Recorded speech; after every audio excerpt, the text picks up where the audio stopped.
Hey everyone, I am answering another question today.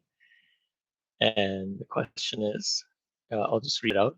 My mind usually wanders a lot when I'm taking a bath or washing my bike, etc. After I started doing meditation practice, my mind becomes aware for a moment and again wanders. Uh, so, my question is what should my mind be doing during non meditation time? For example, when I'm taking a bath or washing my bike, etc. Um, so, I'll try to answer that. So, um, what should my mind be doing is the should is always a tricky question, um, just because it implies that there's one right way of doing things. But I'll try to answer anyways. My personal experience is that as you practice a certain type of way of bringing your attention during the day, I mean during your meditation time, um, two things happen. One, your ability to stay on a particular object increases.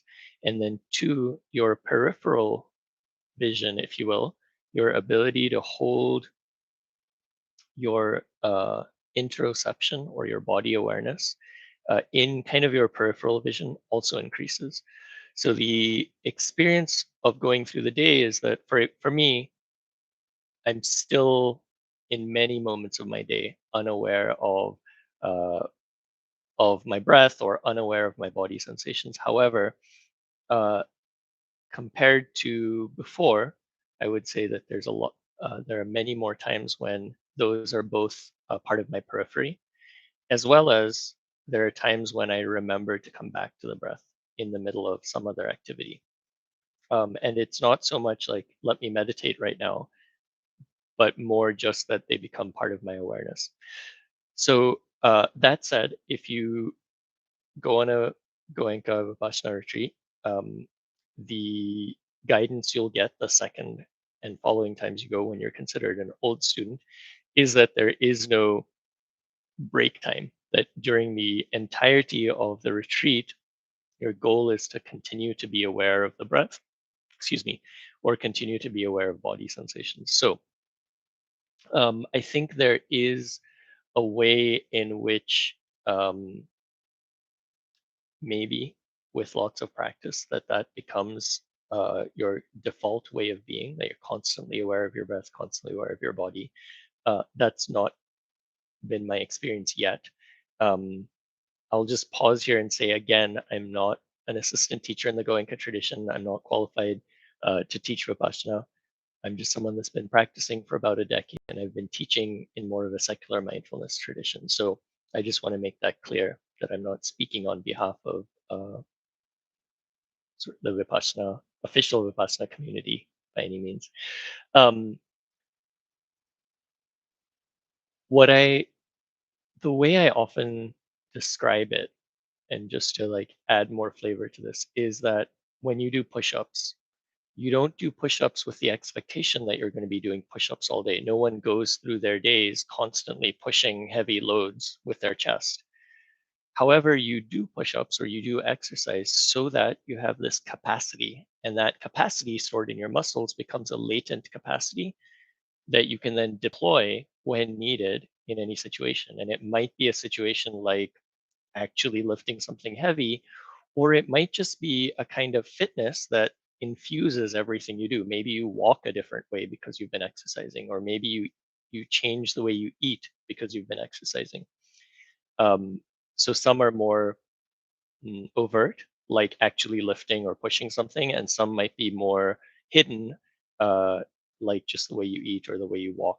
Similarly, with meditation, one my take on it as sort of like a, a beginner to intermediate meditator, um, and as a layperson, is that you don't meditate so that you can continue meditating the rest of the day. As we live in this world, we still have tasks to do. And in a sense, the goal of meditation for a lay practitioner, I think it's okay for the goal of meditation to be to live a more fulfilled life uh, in this world. And so, in that case, a lot of times, what is front and center for you is not is some other person, is some task that you're focused on. And in those situations, I think having this thinking of what meditation does as building a latent capacity is a useful way to think about it. Meaning, sometimes you have to pay attention fully to what's happening. And now, because you've trained your attention, you can do that. Sometimes you're in a meeting and you need to pay attention not just to what's being said, but the emotional response of all the other people in the room. uh, and you don't want to notice one person making a face and then get caught up in the story there about how they're a bad person or how they're always whatever doing something. You want to stay open so that you can notice all the things happening in the room.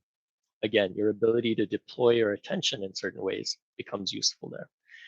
Or you might be in the middle of the day and you something happens, you notice either something positive, you get really excited about something, or something negative, someone's angry at you or you're angry at someone, and you want to be able to notice that and not get caught up in that reaction. All of these things are things that are happening during the day, and your meditation practice can be a latent capacity that you build so that when those situations arise, you can deploy that capacity: attentional capacity, uh, observational capacity, maybe a peripheral attentional capacity, maybe the equanimity that you build from your practice. So all of those um,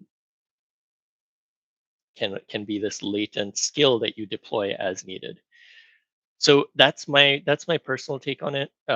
I think, but again, I think there are practitioners who've been sitting at a level of depth at which uh, it's said, though I haven't experienced, that maybe your entire day becomes a meditation. You're constantly aware of your breath, maybe in the periphery. You're constantly aware of your body. That's not yet my experience. So, as always, I'll pause for a moment to take any questions or comments or reflections on this. I know that many times these are listened to offline and not live, and that's okay.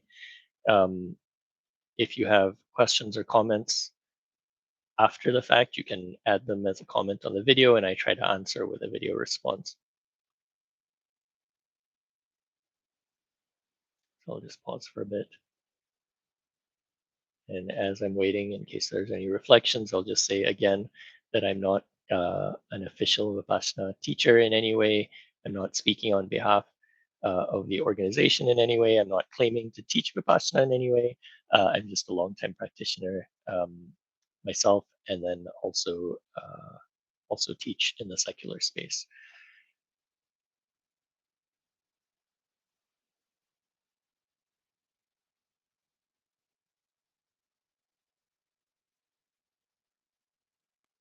And so, just as an example of what I was saying earlier, when I'm speaking, I find it hard to be aware of my body sensations. But as soon as I pause, I find it hard not to be aware of them. Uh, and I'm not deliberately trying to meditate or do a body scan. It's just a faculty or a latent capacity that becomes second nature, part of your peripheral vision, as it were. Okay, great. Well, if there's no more questions, I think I answered the question. Uh, and I'll try to summarize as always. I'm trying to get better at that. Um, the question again was, should I be paying attention, or what should I be doing, or should I be meditating when I'm doing normal activities? And my response was twofold. One was that there is, when you go on a second or third or subsequent Vipassana retreat, there are instructions that say there's no break time. Always be meditating, always be paying attention to your breath or your body sensations as a deliberate practice. But that's for a retreat scenario. As a layperson, as a lay practitioner, uh, as I would say, a beginning to intermediate practitioner, my experience is that there are many more moments where either the breath or the body sensations are part of my peripheral awareness. And also that I think about uh, this kind of awareness as being a latent capacity. We build that capacity uh, like we might build strength during a session at the gym, we build this attentional capacity, this awareness capacity, this equanimity capacity while we meditate. And then as we're walking through our day, we deploy that as needed. In the gym example, sometimes we might overtly deploy that when we need to push or lift something heavy. We might covertly or not so obviously deploy that just in the fact that we might change the way we walk, the way we eat, the way we move our body.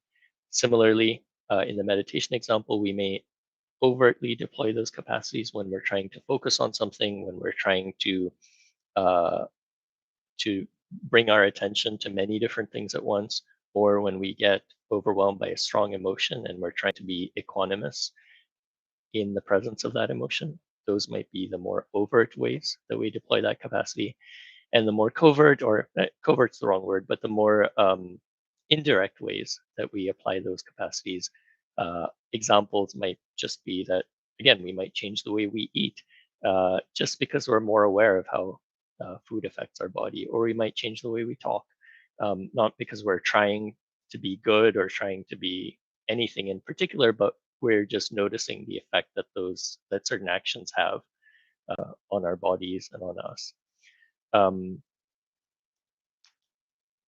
and that awareness, because it's always peripheral, we're able to more accurately see the effects of those actions. Again, I'll pause there.